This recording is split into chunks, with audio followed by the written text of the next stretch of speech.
c'est Zoru. Je suis très content de te retrouver aujourd'hui pour une nouvelle vidéo ASMR. Aujourd'hui, je vais faire la première partie d'une FAQ qui va te permettre d'en savoir plus sur moi, sur la chaîne, sur le futur de cette chaîne et sur plein de choses. Et j'ai reçu énormément de questions. On m'en a envoyé plus de 140. Alors, j'ai tout noté. J'ai noté les 140 questions. Mais je me suis dit que j'allais séparer les réponses en deux vidéos.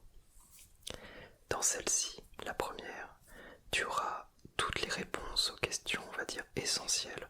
Voilà, les questions qui reviennent le plus souvent, les questions qui intéressent le plus de monde, qui ont été le plus souvent posées.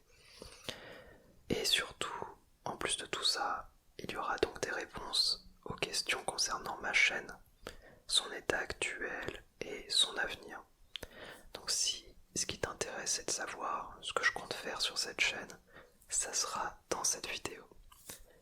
Et dans un deuxième temps, je te sortirai demain soir à 19h une seconde partie qui contiendra les réponses à toutes les questions non répondues. Je suis parti pour m'amuser, hein, je t'assure, j'en ai pour des plombes, mais je tenais à tout noter et à répondre à tout car tu as pris le temps de me poser des questions, je veux prendre le temps d'y répondre.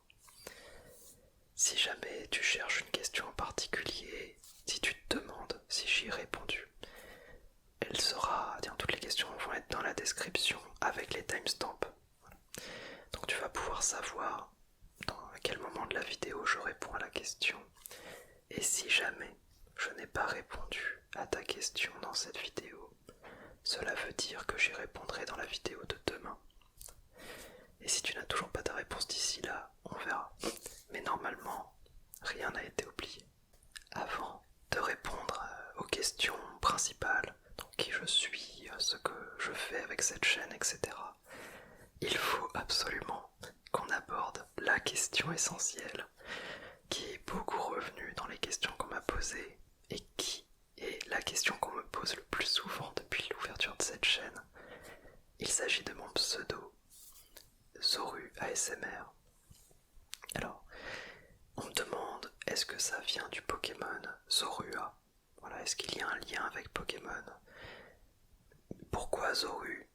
Est-ce qu'on dit Zorua ou Zoru d'ailleurs? Toutes ces questions-là. Je vais y répondre. Mon pseudo n'a rien à voir avec le Pokémon. En fait, Zoru ASMR, c'est vraiment séparé en deux mots. Il y a Zoru d'un côté, ASMR de l'autre. Et Zoru, en fait, c'est un diminutif de mon pseudo de départ. Mon pseudo complet, qui est d'ailleurs dans l'arrobase de tous mes réseaux sociaux, c'est Zoru Ninho. Z-O-R-U-N-I-N-H-O. Voilà, ça c'est mon pseudo complet. Et il est très ancien, car je l'ai créé à peu près en 2005. Donc ça fait déjà... 2005 ça fait quoi? Ça fait 16 ans. Ça fait 16 ans que mon pseudo existe. Alors que le Pokémon Zorua a été créé en 2010. Donc rien à voir. Et pourquoi Zoru Ninho? J'avais 10-11 ans à l'époque et j'ai juste combiné deux idoles que j'avais. Il s'agit du personnage de Zoro de One Piece et de Juninho, un joueur de foot qui jouait à Lyon il y a longtemps et qui est aujourd'hui directeur sportif, mais bref. Voilà, c'est juste une combinaison de ces deux éléments et j'aime bien ce pseudo, j'y suis très attaché. Et on l'a très souvent diminué en Zoru, tout Zoru ASMR. On va pouvoir continuer avec les questions principales. Alors c'est parti. Quel âge as-tu? J'ai 27 ans et je m'appelle Pierre. Voilà, mon prénom c'est Pierre, j'ai 27 ans et je vis à Nantes. Ensuite, il y a eu beaucoup de questions sur ma vie sentimentale. Où en est ta vie sentimentale? Es-tu membre de la LGBT? Es-tu en couple avec Behind the Moons? Je vais répondre à tout ça d'un coup. je suis en couple avec quelqu'un, voilà, depuis un peu plus d'un an. Et on vit ensemble dans mon appartement à Nantes. Mais ce n'est pas Behind the Moons et ça n'a jamais été le cas. Voilà, nous sommes amis depuis qu'on se connaît, depuis la prépa. Mais voilà, il n'y a pas de relation sentimentale avec Behind the Moons, je le redis. Et concernant la question es-tu membre de la LGBT, on dirait une association un peu chelou, dit comme ça, je ne répondrai pas aux questions sur ma sexualité, voilà, car je trouve que là c'est un sujet qui est trop personnel. Mais par contre, je suis en couple avec une femme, voilà. Ça je peux le dire, c'est un fait. Je suis en couple avec une femme. Sinon, on m'a demandé aussi, est-ce que tu as connu Behind the Moons avant ou après avoir connu l'ASMR? Je l'ai connu à peu près en même temps, en fait. On s'est rencontrés en prépa, et c'est au début de ma prépa que j'ai découvert l'ASMR. Voilà, donc globalement sur la même période. Concernant où je vis, on m'a demandé est-ce que j'envisage de rester à Nantes définitivement et qu'est-ce qui me plaît à Nantes. Alors, ce que j'aime à Nantes, c'est que c'est une grande ville, il y a de tout. On n'est pas dans une toute petite ville où il ne se passe jamais rien et où on a du mal à trouver quoi que ce soit. Il y a de quoi faire à Nantes, mais ça reste très accessible comme grande ville. On peut faire la majorité des lieux à pied, il n'y a pas besoin forcément de prendre un transport pour aller à n'importe quel endroit de la ville.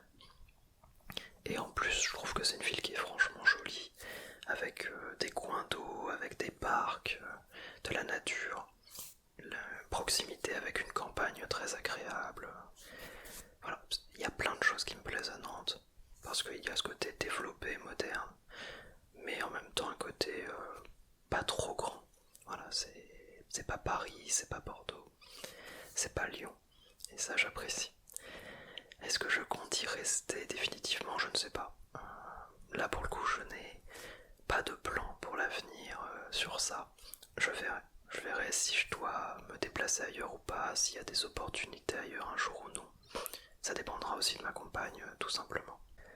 Désormais, on va parler plutôt de tout ce qui concerne les études et ma vie professionnelle.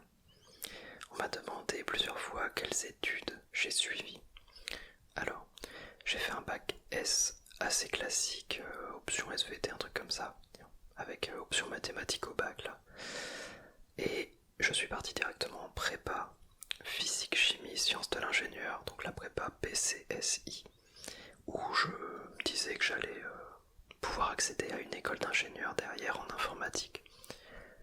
Ça a été un carnage, j'ai détesté mon année de prépa, au point où j'ai arrêté du coup, au bout d'un an, sans passer les concours. Et je suis parti en DUT informatique.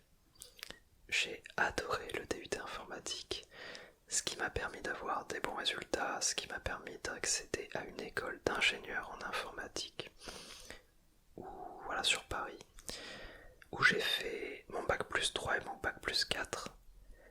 Et là, j'ai eu la chance de pouvoir participer à un partenariat qu'ils avaient avec une école de commerce nantaise qui s'appelle Audencia, qui est une bonne école de commerce française. Et en gros, je n'ai pas fait ma dernière année d'études à mon école d'ingé. Je l'ai faite à Audencia. Voilà, j'ai changé d'école. Je suis parti de l'école d'ingé pour aller en école de commerce. J'ai fait un peu plus d'un an à Audencia. Et à la fin, j'ai obtenu un diplôme d'ingénieur informatique, comme si j'avais fini mon cursus chez eux.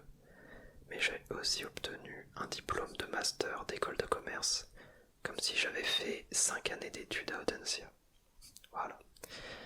Donc en gros, j'ai ce double diplôme, comme on l'appelle aujourd'hui, ingénieur manager.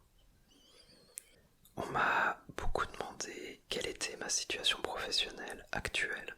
Est-ce que je faisais du YouTube à temps plein? Est-ce que j'étais développeur web à temps plein? Est-ce que j'avais des projets à venir ou en cours? Eh bien, ma situation c'est que j'ai travaillé en tant que développeur web, développeur programmeur, dans une entreprise nantaise que j'ai quittée il y a 1 an et demi. Ensuite j'ai eu quelques mois de pause et je suis passé en freelance. Voilà, depuis 1 ça va faire 1 an tout pile d'ailleurs, que je suis officiellement en freelance et j'ai ma micro-entreprise en mon nom. J'ai fait, j'ai fait des missions en tant que freelance, mais depuis quelques mois j'ai préféré prendre du temps pour moi et réfléchir à ce que j'aimais faire, à ce que je voulais faire, parce que le développement informatique, il y a une relation un petit peu ambiguë. J'adore le développement informatique par moment, et par moment ça me repousse énormément. Et pendant que je réfléchissais à tout ça, j'ai eu envie de refaire des vidéos ASMR, et aujourd'hui je me consacre à 100% à ma chaîne, mais toujours en étant freelance, un développeur web officiellement. Je vais rajouter le fait de faire des vidéos ASMR dans le cadre de ma micro-entreprise. Donc voilà, officiellement je pourrais faire du développement web et des vidéos ASMR, toujours sous la même entreprise, on va dire. Mais sinon, on va parler un petit peu plus tard, en fin de vidéo, de l'avenir de la chaîne, de l'avenir de ce que je fais sur YouTube. Donc je reviendrai plus en détail en fin de vidéo sur tous ces aspects-là, concernant YouTube et tout. Si jamais c'est cette partie-là qui t'intéresse, n'hésite pas à aller voir la description et les timestamps pour aller directement à cette partie. Mais sinon, n'hésite pas à rester, c'est sympa aussi. Et du coup, est-ce que c'est terminé le développement web? Je ne sais pas, je pense pas, mais je n'en fais pas en ce moment. Est-ce que tu gagnes bien ta vie en dehors de YouTube? Alors, mon métier de développeur freelance, si je suis en mission, je gagne très très bien ma vie. Voilà. C'est vrai. Il y a assez peu de développeurs, il y a beaucoup de demandes, et c'est un métier qui est globalement très rémunérateur. Donc, en plus en tant que freelance, on a des tarifs plus élevés que si on est en CDI, parce qu'il y a les risques, il y a la gestion de l'entreprise, etc. Du coup, quand je suis en mission pour un client, je gagne très bien ma vie. Mais ça fait des mois que je ne le suis pas. Donc, coup-ci, coup-ça, ça dépend des périodes. Est-ce que tu vis de la SMR? Absolument pas. Pas du tout, du tout, du tout, du tout, du tout. Je gagne honnêtement très très très peu d'argent avec YouTube. Ça ne compense même pas les frais de ce que j'achète pour améliorer mes vidéos. Je suis globalement à perte depuis la création de ma chaîne. Voudrais-tu vivre de YouTube? Je l'ai mise un peu trop tôt cette question, car on va y revenir peut-être plus tard quand je parlerai de l'avenir de la chaîne. Pour faire simple, j'aimerais bien, mais ce n'est pas un objectif. On y reviendra. Est-ce que tu te sens épanoui dans ta vie professionnelle? La question n'est pas simple en ce moment. J'ai envie de dire oui, car j'adore ce que je fais en ce moment sur YouTube. Mais ce n'est pas officiellement dans le cadre de ma vie professionnelle. Concernant le développement web, c'est plus compliqué et comme je t'ai dit, ça alterne entre l'amour et pas la haine, mais voilà, il y a des périodes de mieux et de moins bien selon les époques. Et sinon, j'ai reçu une question qui me fait plaisir, l'air de rien, parce qu'elle est toute bête et on me l'a demandé plusieurs fois. On m'a demandé comment ça va, où es-tu heureux en ce moment? Et je trouve ça assez gentil en fait, d'y penser. Alors, es-tu heureux? Comment ça va? Eh bien, je suis très content de te dire que je vais extrêmement bien en ce moment. En fait, je n'ai jamais été autant au top de toute ma vie, je pense. Et ça fait surtout un moment que ça dure. Voilà, ça fait déjà un peu plus d'1 an que je me sens beaucoup mieux. Et je dirais que ça fait là quelques semaines que j'ai passé un cap de bien-être et surtout de stabilité dans ce bien-être. Et ça, c'est une sensation que j'avais pas ressentie depuis très longtemps. Et je pense même n'avoir jamais été aussi bien dans ma vie. Ah, ça fait bizarre peut-être dit comme ça, mais je vais très très bien et j'ai de la chance de me sentir ainsi. Comment as-tu été impacté par la crise sanitaire? Quelles ont été les conséquences sur ta vie? Eh bien, au final, de mon côté, ça s'est plutôt bien passé en fait. Parce que je saturais énormément de mon travail. J'étais en dépression, hein, clairement. Et j'en avais vraiment très très marre de devoir aller à mon travail et revenir le soir. Avec, voilà, ça amplifiait nettement ma dépression. Avec la crise sanitaire, je suis passé en télétravail, ce qui m'a déjà fait du bien dans un premier temps. Puis, ça m'a permis de réaliser à un moment que je ne voulais juste plus faire ça, plus dans cette entreprise en tout cas. Et ça m'a donné l'élan nécessaire pour quitter cette entreprise, et j'ai très bien fait. Car voilà, c'est une entreprise qui a beaucoup de points positifs sur le papier et dans un premier temps, mais qui n'est pas faite pour qu'on y reste sur la durée et qui s'est très mal comportée sur la fin avec moi, donc ça a été un très bon point positif de la quitter. Sinon, je suis très casanier par nature. Voilà, je me sens extrêmement bien chez moi et si je reste longtemps chez moi, je le vis bien. Donc j'avoue que la crise sanitaire, je l'ai bien vécue. Ça m'a permis de prendre du temps pour moi, de réfléchir à ce que j'aimais, à ce que je voulais faire. Ça m'a permis de me ressourcer. Et en plus ça m'a permis de faire une belle rencontre. C'est pas forcément la crise sanitaire qui l'a permis, mais un petit peu quand même. Et dans l'ensemble, ça ne m'a pas trop bloqué dans mon train de vie. J'ai eu aucun proche qui a été touché. Voilà, je n'ai pas eu de proche qui soit tombé gravement malade ou qui soit décédé. Donc tout le monde autour de moi s'est bien porté, je me suis bien porté aussi. Le seul problème ça a été plutôt qu'on en parlait en permanence et que c'était usant mentalement. Mais en dehors de ça, j'avoue que j'ai eu de la chance. Tu parlais de passage de moins bien à une période de ta vie, malgré une réussite matérielle. Penses-tu en parler ou donner des conseils sur ta façon de gérer? Alors ça, je vais pas m'étaler dessus, mais oui, j'ai clairement eu des périodes très compliquées ces dernières années, ce qui fait que je suis encore plus content d'être bien aujourd'hui. Et voilà, j'ai clairement été dans des phases dépressives assez profondes, ce qui fait aussi que j'ai disparu d'internet pendant un bon moment, parce que je ne pouvais juste pas créer en étant dans cet état. J'avais déjà du mal à m'alimenter, alors bon, créer, n'en parlons pas. Et je comptais un jour en parler en vidéo, ou en tout cas faire une vidéo sur ce sujet, qu'est la dépression. Donc oui, j'en parlerai, mais pas dans celle-ci. Voilà. Et enfin, on m'a demandé où est-ce que tu te vois dans 5 ans et où est-ce que tu te vois dans 10 ans. Alors là, honnêtement, c'est extrêmement flou là-dessus. J'ai déjà du mal à savoir où je serai dans 1 an. Alors dans 5 ou 10 ans, c'est très compliqué honnêtement de savoir. À courte durée déjà, j'ai envie de continuer d'être dans l'état dans lequel je suis actuellement. Continuer à faire ce que j'aime au maximum. Et ça va aussi dépendre de ma compagne tout bêtement. Elle va aussi travailler en tant que freelance, probablement depuis notre appartement.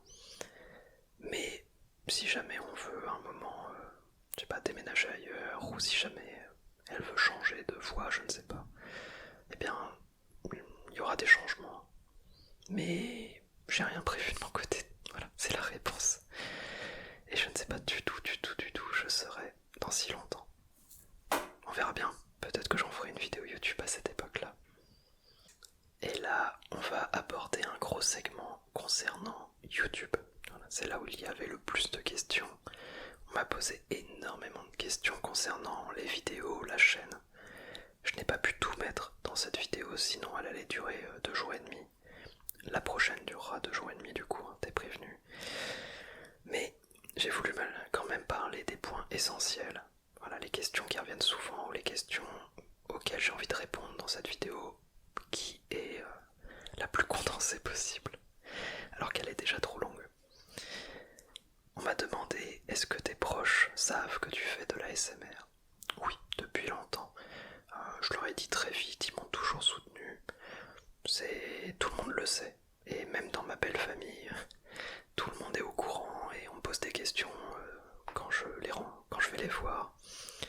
Et d'ailleurs, ma belle-mère regarde quasiment toutes mes vidéos et commente tous mes posts Instagram. Donc tout le monde est au courant et je suis soutenu, j'ai de la chance. Qu'est-ce que ça te fait d'être un dinosaure de l'ASMR? C'est vrai que ça fait longtemps, 8 ans. Pour YouTube c'est long. Ben, je ne sais pas en fait, j'ai pas l'impression que ça fait si longtemps. Parce que j'ai créé de façon très aléatoire selon les époques. Ça fait 2 ans que je n'avais pas fait grand chose. Il y a eu des périodes aussi pendant mes études où je faisais plus ou moins. Donc j'ai l'impression que ça n'a pas débuté il y a si longtemps que ça. Et je le vis bien en fait, je n'ai pas de ressenti particulier vis-à-vis du fait que ma chaîne est ancienne. Comment fais-tu pour être le meilleur youtubeur SMR, tout univers confondu? Ah ça c'est voilà, beaucoup de talent. Merci pour la question, elle m'a fait sourire. Mais évidemment je ne vais pas répondre.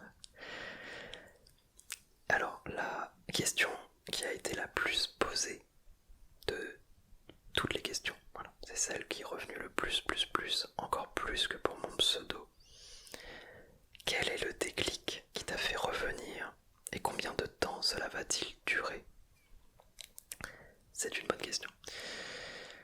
Alors c'est vrai que ça étonne en ce moment parce que je fais beaucoup de vidéos. J'en sors à peu près une tous les 2 jours en ce moment, 2-3 jours en moyenne.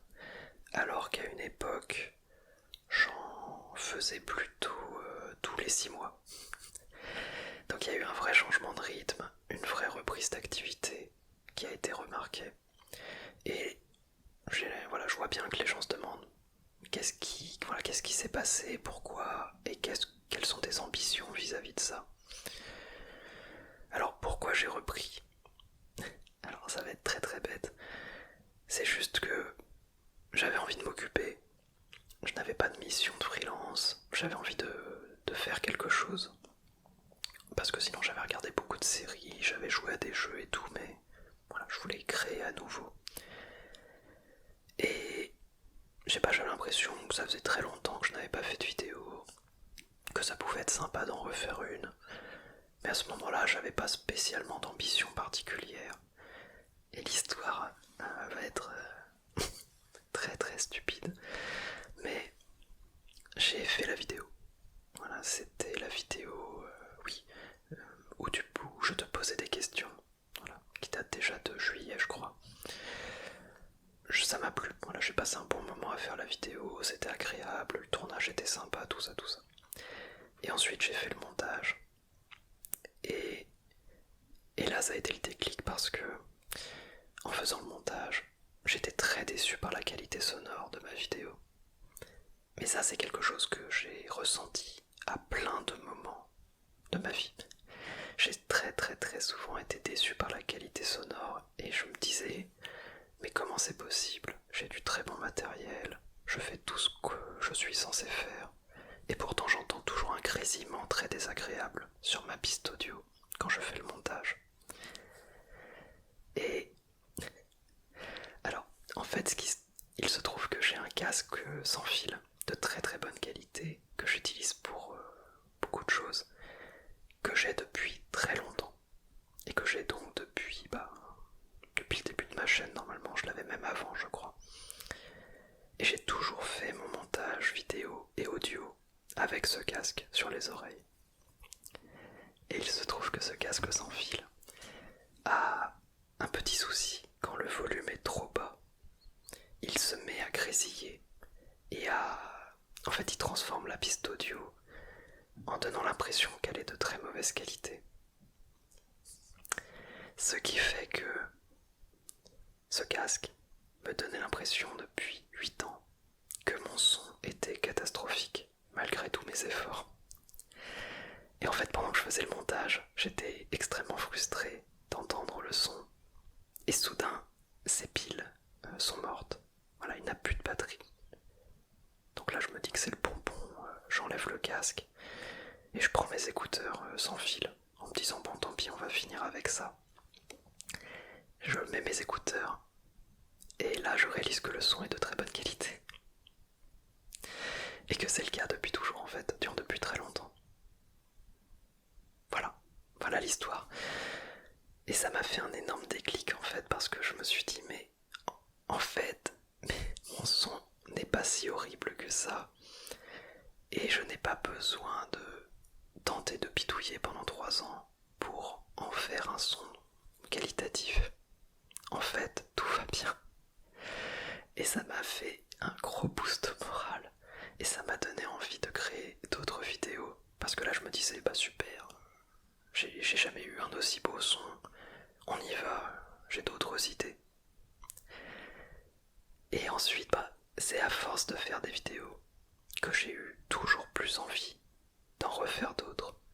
À chaque vidéo que je terminais, je me disais, ah je sais, j'ai envie de faire ça pour la prochaine. Et le fait d'en sortir une par semaine, au début c'était frustrant. Je me suis dit, ouais non, il faut pas que j'en sorte trop souvent parce que sinon je vais en faire 5 en une semaine. Puis il n'y aura plus rien pendant 2 mois. Donc j'ai pris le temps. Mais c'était frustrant d'attendre autant.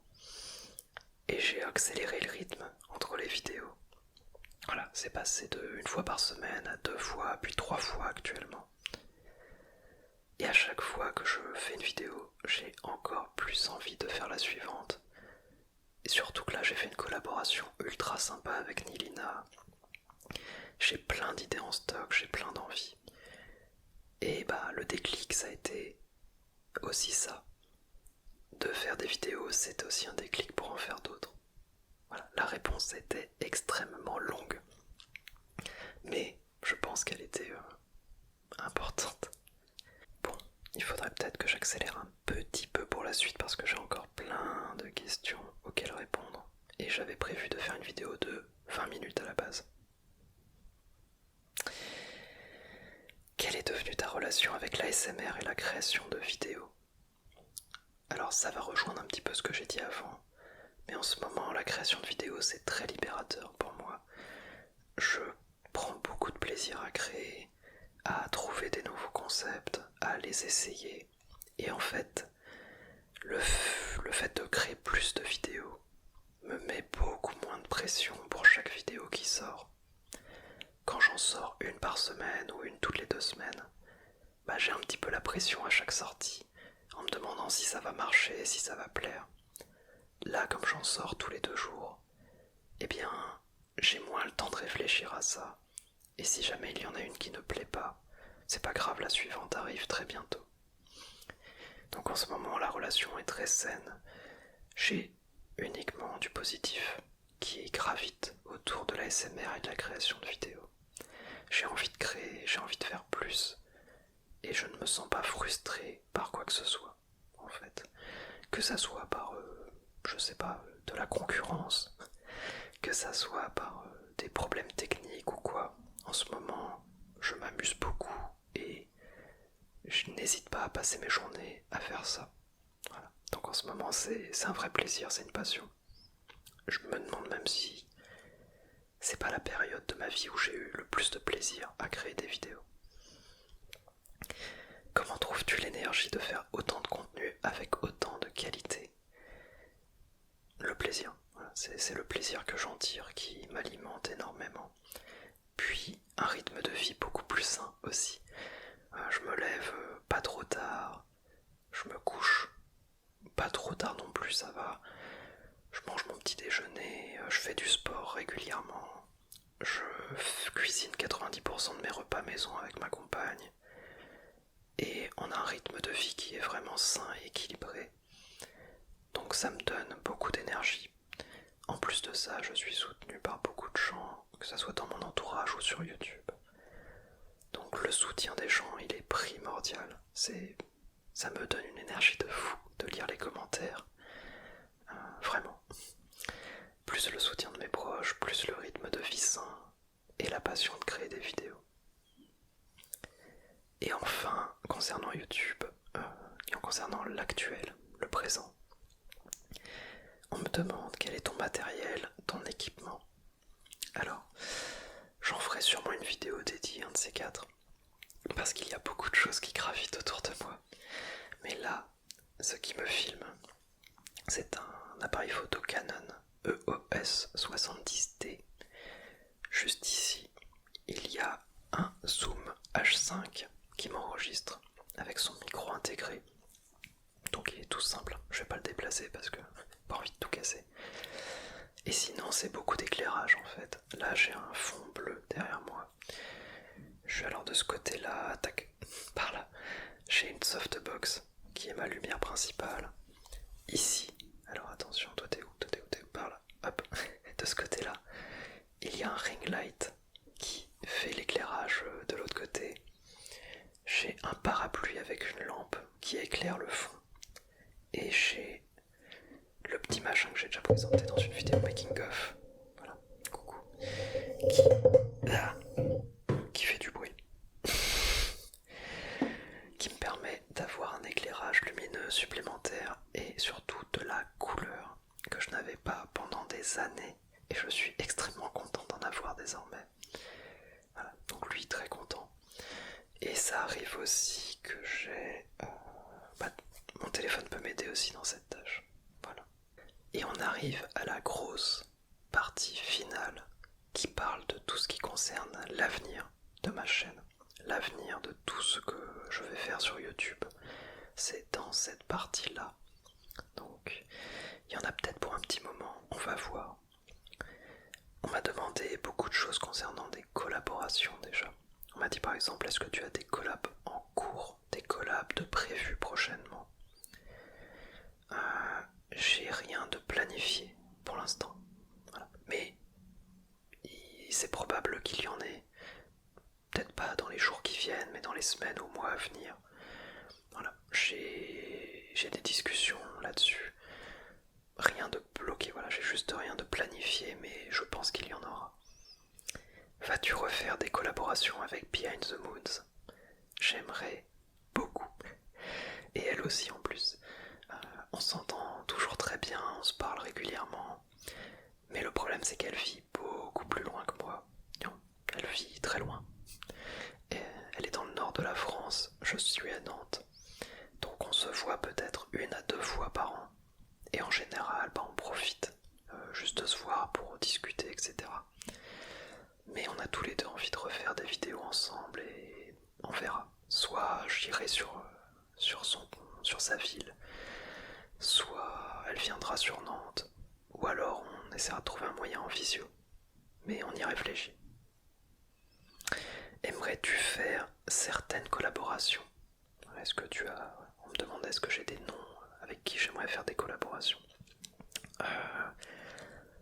Alors, j'ai pas de nom précis en tête. J'ai des envies éventuelles un jour, tu vois, s'il y a l'opportunité, je serais ravi de les faire. Mais il n'y a pas de nom, voilà, qui me vient comme ça en tête, où je me dis oui, là il me faut une collab avec cette personne. Par contre, j'ai sorti récemment une collaboration avec Nilina, et on s'est éclaté pendant le tournage, c'était super sympa. On a passé un très bon moment à tourner des vidéos ensemble, à distance. Et on aimerait bien, je pense, en refaire d'autres, un de ces quatre. Et pourquoi pas en se voyant en personne un jour. Parce que là on a pu faire qu'en visio et c'est pas non plus idéal pour s'organiser. Voilà, donc pas de nom particulier sinon. Vas-tu faire une collaboration avec Sardoche ainsi que le sel, la baleine? Si oui, est-ce que tu préfères les petits grains de sel ou les gros grains de sel? Je préfère les petits grains de sel. Sardoche. Alors, il y a des histoires amusantes concernant Sardoche et ma chaîne. J'ai appris que Sardoche aimait bien certaines de mes vidéos. Voilà. Via une connaissance, j'ai une connaissance qui connaît Sardoche et qui lui avait montré mes vidéos. Et apparemment Sardoche s'est amusé devant mes purgatoires. C'est tout ce que je sais et je n'ai jamais échangé avec Sardoche. Je n'ai jamais réussi à avoir un contact avec lui. Pour être tout à fait honnête, il y a longtemps j'ai tenté d'avoir une collaboration avec Sardoche, mais le message n'est pas arrivé jusqu'à lui. C'est tout. Mais sinon j'aimerais bien un jour en vrai. Mon rêve ce serait de faire un purgatoire avec Sardoche, mais bon, c'est peu probable. Vas-tu faire des suites à certaines vidéos? Je pense par exemple à la vidéo de cryogénie. Eh bien oui, il y aura des suites à certaines vidéos, donc le purgatoire, les dealers de... Là, il y a une vidéo qui est sortie récemment là. C'est bizarre pour moi parce que au moment où je tourne, la vidéo n'est pas encore sortie. Mais au moment où tu verras la vidéo, celle dont je parle est déjà sortie. Voilà, il y a une vidéo qui est sortie il y a 2 jours, qui est le casino divinatoire.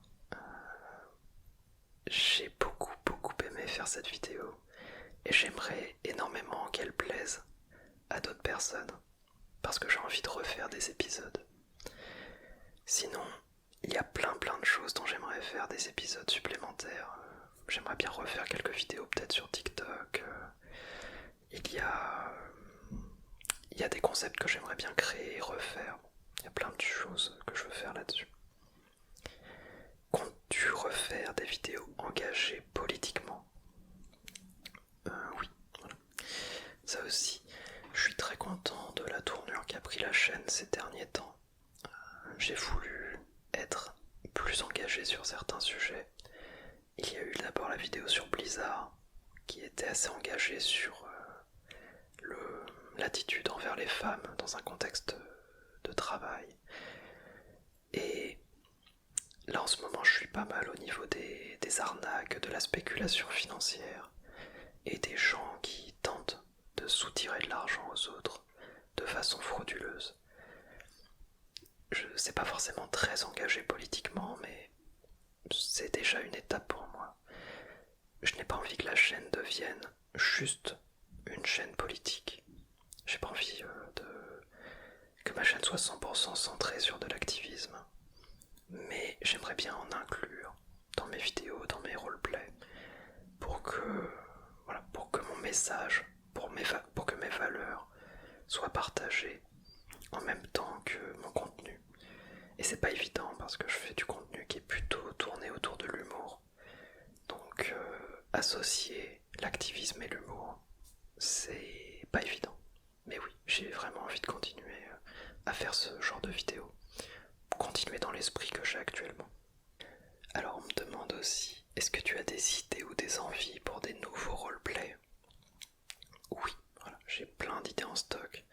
Alors j'ai 40 idées que j'ai de côté depuis longtemps. Mais sur les 40, il n'y a pas que des roleplays, mais il y en a beaucoup. Après, en général, j'ai cette liste de 40 de côté, mais 80% du temps, j'ai une nouvelle idée qui me vient soudainement, et c'est celle-là que je réalise à la place. Mais oui, il y a des idées en vie pour la suite, que je ne vais pas dévoiler dès maintenant, bien entendu, parce que il faut garder un peu de surprise. Est-ce que tu as une vidéo qui te tient à cœur? Une vidéo que tu as réalisée? Il y en a plusieurs en fait, des vidéos qui me tiennent un peu plus à cœur que d'autres. L'air de rien, la vidéo sur Blizzard, elle est importante pour moi parce que je voulais vraiment parler de ce sujet et je trouvais ça très dur de le faire correctement et avec humour, etc. Et j'ai recommencé, j'ai passé beaucoup de temps à peaufiner cette vidéo et je suis content du résultat dans l'ensemble. Donc j'y tiens car ça a été des efforts, mais je suis arrivé au résultat que je voulais. Et sinon, il y a une très vieille vidéo que personne n'a vue, qui s'appelle l'ASMR Medley, M-E-D-L-E-Y, qui date de... sais même plus, ça doit être 2013 ou 2014. Et en fait, j'avais eu la chance de pouvoir collaborer avec des super ASMR artistes très connus aujourd'hui et qui l'étaient déjà à l'époque pour la plupart. Et ils m'avaient toutes et tous envoyé une piste audio. Et j'avais pu faire une vidéo où j'avais combiné leurs pistes audio tout en créant une histoire qui les reliait. Voilà, ils m'avaient juste envoyé des pistes et j'avais dit vous inquiétez pas, je m'occupe d'arranger ça pour qu'il y ait une histoire autour.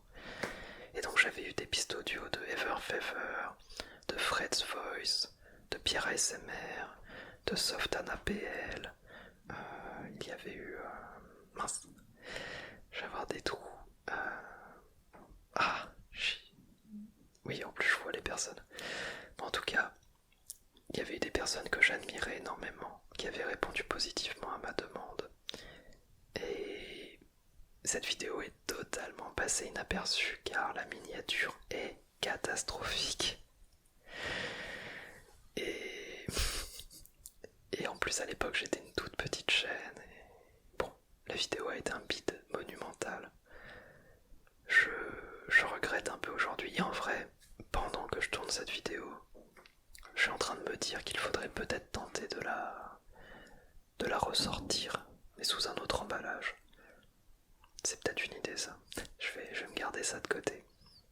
Mais j'y tiens beaucoup, parce que ça m'avait demandé des mois de conversation avec ces personnes, et beaucoup d'heures de travail pour créer une histoire autour. Quelle série de vidéos as-tu préféré réaliser? Alors dans les vidéos où je me suis le plus amusé, il y a les purgatoires. Voilà, c'est très agréable de jouer ce personnage, c'est très naturel en plus, c'est un personnage qui me vient très très naturellement. Et puis j'aime beaucoup le thème et voilà, c'est un vrai plaisir à faire. Et sinon, il y a encore une fois le Casino Divinatoire qui est sorti il y a 2 jours, que j'ai adoré tourner, c'était super, super fun. Et sinon, il y a eu les collaborations avec Behind the Moons, où en général, c'est toujours été un excellent moment. Quel est le personnage de roleplay que tu as le plus apprécié? Alors, le personnage que j'apprécie le plus jouer, c'est celui du Purgatoire. C'est, comme je te disais, le plus naturel et j'aime beaucoup ce personnage. Mais celui dont je suis le plus fier en termes d'écriture, c'est tout simplement celui de la Saint-Valentin. Et pas forcément pour l'épisode numéro 1, mais plutôt pour la suite et l'évolution du personnage. Je crois que j'ai fait 3 ou 4 vidéos avec le personnage de la Saint-Valentin. Et j'ai beaucoup apprécié le jouer et jouer la façon dont évolue le regard qu'on a sur lui. Quelles sont les vidéos que tu aimes le plus faire? Je dirais les roleplays, mais en même temps les roleplays c'est souvent plus stressant. Il y a plus de pression, il y a plus de travail mental aussi parce que j'improvise la grosse majorité du contenu de mes vidéos. Surtout à l'époque, un petit peu moins aujourd'hui. Et donc c'est énormément d'efforts et de fatigue. Ce qui fait que j'aime beaucoup les faire, mais c'est quand même assez épuisant. Donc sinon, j'aime bien juste parler des sujets qui me passionnent. Le cinéma, les ciné-relax, j'adore tourner les ciné-relax car ce sont des sujets qui me parlent très facilement. Vas-tu continuer les vidéos purgatoires? Penses-tu que le concept va s'arrêter un jour? Alors oui, je vais continuer les vidéos purgatoires. Il y a déjà des idées pour les prochains épisodes. Penses-tu que le concept va s'arrêter un jour? Probablement. Probablement. Je ne sais pas en fait. Je suppose que oui. Mais je n'ai pas encore d'idée ni d'envie de l'arrêter. J'ai pas prévu de fin, je n'y ai pas pensé. Et j'ai encore des idées à faire avant que ça s'arrête. Donc peut-être un jour, mais rien de prévu pour le moment. Alors on arrive après quasiment 1 heure de vidéo. Je rappelle que je comptais en faire 20 minutes. À la question, pas la plus importante, mais une question question importante qu'on m'a posée. En fait, on m'a demandé comment vois-tu ta chaîne dans un an? Et on m'a aussi demandé pourquoi pas faire un challenge d'une vidéo par jour pendant un mois ou un an. C'est une très bonne question et j'y réfléchis énormément en ce moment. C'est ma réflexion principale depuis 3 semaines, je pense. En fait, il y a en ce moment, il y a des chaînes qui tentent de créer un rythme très très soutenu. Je pense à Altean ASMR que je trouve admirable, j'adore sa chaîne, et qui arrive à faire une vidéo par jour depuis bientôt un an, et qui a très prochainement terminé son challenge, tout en gardant une super qualité, un super rythme et tout. Je suis très admiratif de ce qu'elle a fait. Et il y a Nilina, avec qui j'ai fait une collaboration, qui s'est lancé le même défi tout récemment. Et là, elle en est à 24 jours, je crois, d'affilée, avec une vidéo par jour au minimum. Pour ma part, en ce moment, je sors des vidéos tous les 2-3 jours. Et je t'avoue que c'est déjà beaucoup de boulot. Et que c'est déjà pas si simple de tenir le rythme, même en y travaillant beaucoup de temps dans la semaine. Mais j'ai très envie de créer davantage. J'ai envie que ça soit très régulier. Et j'ai envie de me lancer des défis aussi. En fait, j'aimerais bien pour une fois accomplir quelque chose sur la durée et réussir à aller jusqu'au bout sans m'arrêter, sans changer d'avis, sans me décourager. C'est finalement quelque chose que j'ai rarement réussi. J'ai beaucoup entrepris et j'ai rarement persévéré. Et pas que je regrette forcément, mais j'aimerais bien désormais aller au bout d'un projet et d'une ambition. Et je me pose des questions, donc sur la création de vidéos. J'aimerais bien continuer d'accélérer le rythme. Et j'aimerais bien me dire à un moment, c'est parti, on tente de sortir une vidéo par jour pendant telle durée, et on s'y tient. La question c'est la durée. Un an, c'est un engagement énorme. Sortir une vidéo par jour pendant un an, c'est s'engager à sortir 365 vidéos. C'est plus que tout ce que j'ai déjà produit sur ma chaîne en 8 ans. Voilà, ça donne une idée. En 8 ans de chaîne, j'ai produit un peu plus de 200 vidéos. Là, en un an, il faudrait en faire 365. C'est colossal. C'est un travail absolument colossal. Et j'aime beaucoup faire des roleplays qui me demandent pas mal de temps de travail. Mais cette vidéo va être très bizarre, ce passage va être bizarre parce que je suis en pleine réflexion pendant que je te parle. Mais j'ai vraiment envie de me lancer un tel défi à un moment. La question c'est quand et pour quelle durée. Je pense prochainement d'en reparler. Mais j'aimerais potentiellement me lancer dans un challenge où je fais une vidéo par jour pendant un mois. Et je vois à la fin du mois ce qu'il en est. Si j'ai réussi à tenir le rythme et que ça me plaît toujours et que je me sens capable d'aller plus loin, eh bien pourquoi pas prolonger le challenge et passer de 1 mois à 3 mois, 6 mois, 1 an. Voilà où j'en suis au niveau de la réflexion concernant ma productivité et l'avenir de ma chaîne. J'ai envie de faire plus, j'ai envie d'amener des nouveaux concepts, des nouveaux roleplays, des nouvelles idées, et j'ai envie d'énormément tester des choses. Et plus je sors de vidéos, plus je peux tester des choses différentes en prenant, en me mettant moins de pression. Si une vidéo échoue, il y aura la suivante, ce n'est pas grave. Et en plus, j'aimerais beaucoup créer un vrai engagement communautaire sur la durée. Et je pense que si je m'engage par exemple sur un mois à faire des vidéos tous les jours, eh bien, il y aura peut-être un peu plus de soutien ou d'esprit communautaire qui va se créer à travers mes vidéos et mon contenu en général. Voilà, c'était une très longue réponse. On atteint l'heure de vidéo dans pas longtemps. Mais c'était la question peut-être sur laquelle j'ai le plus réfléchi. Et donc pour répondre à la question comment vois-tu ta chaîne dans un an, je ne sais pas du tout ce qu'il en sera, mais j'aimerais énormément me dire que dans un an, il y a le double de vidéos sur cette chaîne et qu'il y ait une véritable évolution artistique et créative. Et surtout que je me sois donné un beau challenge et d'avoir réussi à le tenir. On sent que je commence à avoir parlé depuis un moment, mes phrases n'ont plus beaucoup de sens. Je vais passer à la suite, sinon ça ne va jamais se finir, mais j'ai bientôt terminé. Alors, une des dernières questions, c'est: aimerais-tu devenir une référence de l'ASMR francophone?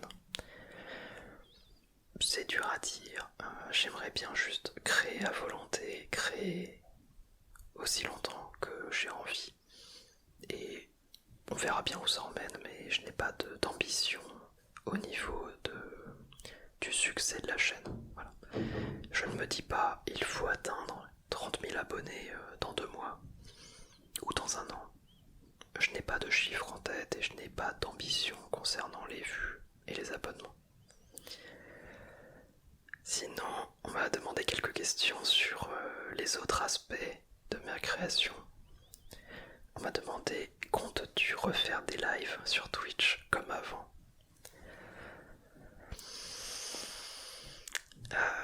Question complexe. Question complexe pour être honnête, parce que les lives sur Twitch, c'était une très bonne époque. J'ai beaucoup aimé et je me suis beaucoup amusé à les faire.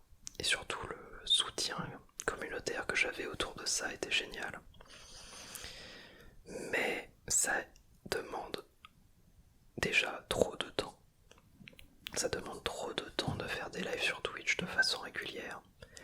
C'est devenu trop complexe aussi de se faire, de monter un petit peu en tant que streamer, en partant de rien. Et en prime, ça n'est plus trop compatible avec ma vie actuelle. La plupart de mes soirées, si ce n'est toutes, sont réservées à ma vie de couple.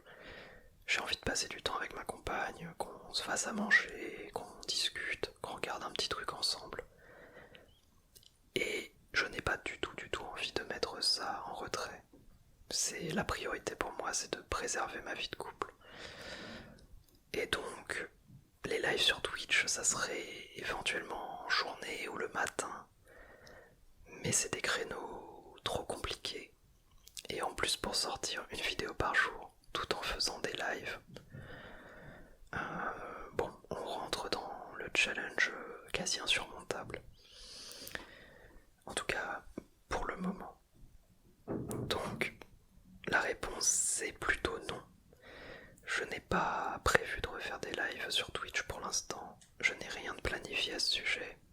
Et c'est très dur à mettre en place dans ma vie en ce moment. Mais je ne ferme pas la porte non plus. On ne sait jamais. Il y aura peut-être une évolution là-dessus. Est-ce que tu es partant pour faire une game viewer sur n'importe quel jeu? Absolument pas. Je ne joue quasiment plus en ligne. En ce moment, je ne joue d'ailleurs quasiment pas tout court. Je réalise. J'ai pas lancé un jeu depuis un moment. Si, je joue un petit peu sur mobile, à des gachas. Mais en dehors de ça, oui, si, j'ai lancé Pokémon Unite pour une vidéo, mais ça a duré 20 minutes.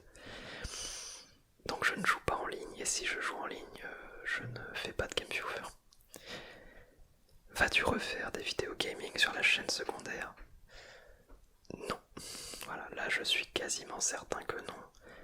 C'était là aussi beaucoup trop chronophage. Et en ce moment, ce n'est pas ce que j'ai envie de faire. Je n'ai pas le temps, je n'ai pas l'envie. Voilà. Je ne sais pas d'ailleurs ce que je vais faire de cette chaîne secondaire. C'est en question. Je ne sais pas si je vais garder tout le contenu qui est dessus ou pas.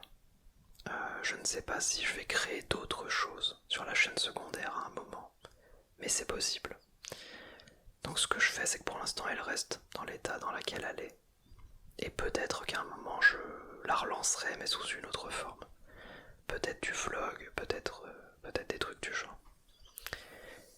Et enfin, ça y est, la dernière question.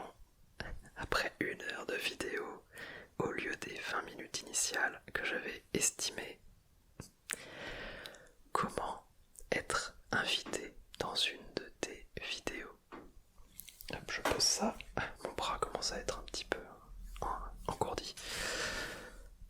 Eh bien, c'est très simple. Il suffit de me contacter sur un de mes réseaux sociaux ou par email. Donc, tout est dans la description. Dans toutes mes descriptions, il y a beaucoup d'informations sur mes réseaux sociaux, la façon de me contacter, etc. Et en fait, il suffit de m'envoyer un message. Après, ça ne veut pas dire que je ferai directement une collaboration ou quoi, mais on peut en discuter. Je suis pas du tout fermé au dialogue. Et ensuite, ça se fait au feeling, à l'affinité. C'est pas une question de taille de chaîne, par exemple. Ce n'est pas parce qu'une chaîne a 500 abonnés que je n'ai pas envie de faire de collaboration avec. C'est pas parce qu'une chaîne en a 500 000 que j'ai envie de faire une collaboration avec, même si je n'aime pas la personne, par exemple. Si je n'apprécie pas du tout quelqu'un, je ne ferai pas de collaboration avec cette personne. Si j'apprécie quelqu'un et que ça se passe très bien au niveau du dialogue et tout, et que j'apprécie le contenu, bien oui, une collaboration est possible, même sur des toutes petites chaînes. Voilà. Cette vidéo est enfin terminée. Je suis navré pour la durée qu'elle fait, j'espère que ça t'a tout de même plu. Dis-toi que là, il y avait environ un tiers des questions qu'on m'a posées. Voilà, il y en avait, je crois, 47, quelque chose comme ça. J'ai répondu à ce qui me semblait être le plus important pour en savoir plus sur moi, sur la chaîne, sur l'avenir de tout ça.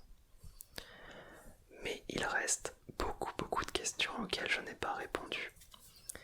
Et comme promis, honnêtement ça va être beaucoup d'efforts, mais j'y tiens.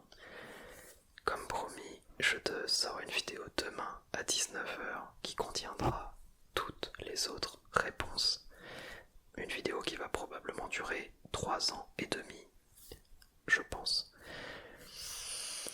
Voilà, donc je te retrouve demain si jamais tu as envie d'en savoir plus, si jamais tu as envie d'écouter la réponse à une de tes questions qui n'est pas dans cette vidéo. N'hésite pas à donner ton avis en commentaire, à me dire ce que tu as pensé de celle-ci. Si tu as des questions complémentaires, n'hésite pas à les poser, mais si possible, attends demain et la vidéo qui sort demain pour voir s'il n'y a pas déjà une réponse à une de tes questions. Je te remercie énormément pour le soutien que tu m'apportes. Comme j'ai dit dans la vidéo, c'est vraiment ce qui m'aide le plus et ça compte énormément pour moi. On se retrouve demain soir pour la suite de la FAQ et très bientôt pour de nouvelles vidéos. Allez, salut à toi.